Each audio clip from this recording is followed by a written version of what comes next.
दोस्तों, अगर आपको भी एंजाइटी, डिप्रेशन, घबराहट है और आप थक चुके हैं इसे फेस कर करके और अब आप दवा लेना स्टार्ट कर रहे हैं या कर चुके हैं और आपको लगता है कि इन दवाइयों को लेकर आप फिट हो जाएंगे या दवाइयाँ लेने के बाद भी आपको आराम नहीं हो रहा है, घबराहट कुछ देर कम होती है लेकिन फिर थोड़ी देर बाद स्टार्ट हो जाती है, तो आज का ये वीडियो आपके लिए बहुत ज़्यादा हेल्पफुल होने वाला है। तो बिना स्किप करे मेरी बातों को अच्छे से समझना और अगर समझ गए दोस्तों तो आपको बहुत जल्दी से आराम हो जाएगा। तो दोस्तों, अगर आप चैनल पे नए हो तो ज़रूर सब्सक्राइब कर, वीडियो आपको ज़रूर पसंद आएगी इसलिए लाइक करना बिल्कुल भी मत भूलें और कॉमेंट करके बताएं आज की वीडियो आपको कैसी लगी। तो स्टार्ट करते हैं बिना किसी देरी के।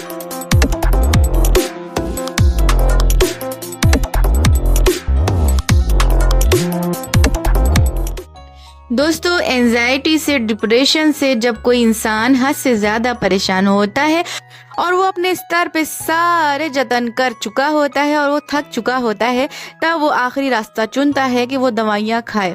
क्योंकि जो लोग अवेयर होते हैं वो पूरी कोशिश करते हैं कि वो दवाइयाँ ना खाएं, लेकिन शारीरिक लक्षणों से परेशान होकर वो डॉक्टर को दिखाकर दवाइयाँ खाने लगते हैं। और कुछ लोग ऐसे भी होते हैं जो जागरूक नहीं होते हैं, जिनको इस विषय में कोई जानकारी नहीं होती है, कोई नॉलेज नहीं होती है, वो सिम्टम्स आते ही डॉक्टर को दिखाकर दवाइयाँ स्टार्ट कर देते हैं। पर कुछ समय बाद वो भी समझ जाते हैं कि हाँ, दवाइयाँ उनको परमानेंट सोल्यूशन नहीं दे रही हैं, बल्कि हर वो व्यक्ति जिसको एंजाइटी या डिप्रेशन है, वो जो दवाइयाँ खा रहे हैं, वो सभी जानते हैं कि दवाइयाँ खाना पूरा समाधान नहीं है, लेकिन दवाइयाँ खाना उनकी मजबूरी बन जाती है, क्योंकि दवा कम करते ही उनको वापस से घबराहट होना शुरू हो जाती है। तो दोस्तों, यहाँ पे मैं आपको जागरूक करना चाहती हूँ कि अगर आप दवा ले रहे हैं तो आपकी दवा कैसे छूट सकती है, और या आपने दवा स्टार्ट नहीं की है तो कैसे आप बिना दवा के एंजाइटी और डिप्रेशन से बाहर आ सकते हैं। तो अब आपको मैं समझाती हूँ दवाइयाँ कैसे काम करती हैं। पहले दोस्तों, आपको ये समझना होगा ये जो आप एंजाइटी और डिप्रेशन की दवाइयाँ ले रहे हैं वो किस तरह से आपके अंदर जाकर काम करती हैं। तो दोस्तों, एग्जाम्पल के लिए मैं आपको बताती हूँ, किसी स्कूल के क्लासरूम में क्लास के जब सारे बच्चे इकट्ठा होते हैं तो सभी मिलकर शोर मचाने लगते हैं, लेकिन अचानक आप देखते हैं कि क्लास का टीचर रूम में आ जाता है और सभी बच्चे शांत होकर बैठ जाते हैं। तो आप खुद सोचकर बताइए, क्या ये बच्चे टीचर के जाने के बाद फिर से शोर नहीं करेंगे? क्या उनका स्वभाव बदल जाएगा? तो बिल्कुल नहीं दोस्तों, टीचर के क्लास से जाते ही फिर से ऊधम शुरू हो जाएगा। तो बिल्कुल यही कंडीशन इन दवाइयों के साथ भी होती है।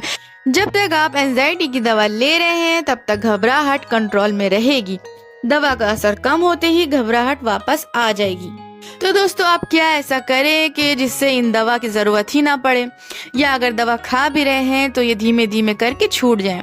तो दोस्तों, आपको दो चीजों का कॉम्बिनेशन लाइफ में करना होगा। पहला तो काउंसलिंग और दूसरा लाइफ स्टाइल। काउंसलिंग बहुत ज्यादा इम्पोर्टेंस रखती है दोस्तों, क्योंकि घबराहट में सबसे बड़ा दोष आपके गलत विचारों की प्रक्रिया का होता है, और यही गलत विचार की प्रक्रिया बॉडी में बहुत सारे केमिकल चेंजेस लाती है, जिससे स्ट्रेस बढ़ता है, विचारों की गति बढ़ती है, टेंशन बढ़ती है, दिमाग के अंदर डर का लेवल भी बढ़ने लगता है। जब इंसान का थॉट प्रोसेसर सही काम नहीं करता है तो आप जितना मन करे उतनी दवा खाएं, कभी घबराहट नहीं जाएगी। इसलिए यहाँ पे इतना ज्यादा जरूरी हो जाता है कि आप अपने विचारों को बेहतर बनाने का प्रयास करें, जो भी फॉल्ट आ रहा है उसे ठीक करें, और ये आपकी जिम्मेदारी है। आपके मन में आने वाले सभी निगेटिव विचार को पॉजिटिव विचार में आपको बदलना है, और गलत विचारों को सही करना भी आपकी जिम्मेदारी है।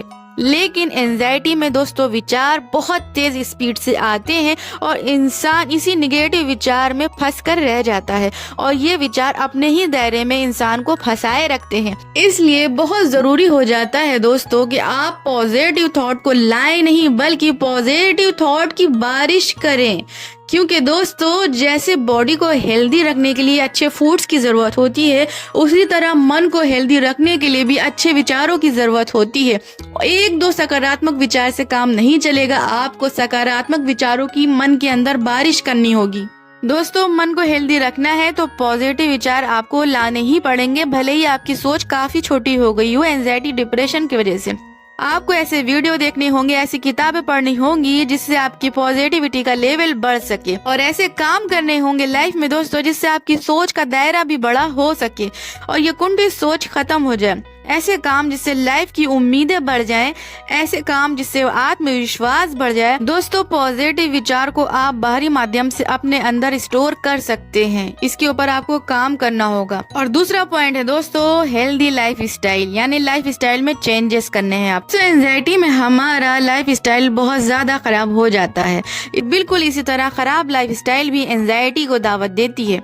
अगर आपको एंजाइटी है तो जरा आप खुद पर गौर करें कि बीते हुए 6 महीनों में आपका रूटीन कैसा था, तो आपको क्लियर हो जाएगा कि हाँ, कुछ तो गड़बड़ थी और अपने बिगड़े हुए लाइफ स्टाइल को आप सुधारेंगे। आप सारे कामों को एक डिसाइडेड टाइम पे करेंगे। खाने का, उठने का, बैठने का, एक्सरसाइज करने का, सभी कामों का दोस्तों आपका टाइम होगा। और दोस्तों, लाइफ में जितने ज्यादा पॉजिटिव चेंजेस लाएंगे, आप देखेंगे आपकी एंजाइटी का लेवल खुद ब खुद धीमे धीमे कम होता चला जाएगा। दूसरी बात दोस्तों, दवाइयाँ टेम्परेरी सोल्यूशन जरूर बन सकती हैं, लेकिन परमानेंट सोल्यूशन कभी नहीं बन सकती। इसलिए आज ही से आलस से, लेजीनेस, काहिली को गोली मारिए और उठ खड़े होइए इस एंजाइटी डिप्रेशन के खिलाफ जंग लड़ने के लिए। तो मेरे प्यारे दोस्तों, आज की वीडियो आपके लिए काफी हेल्पफुल साबित हुई हो, इसी उम्मीद के साथ इस वीडियो को यहीं पे खत्म करती हूँ। जब तक के लिए मुझे दे इजाजत, गुड बाय।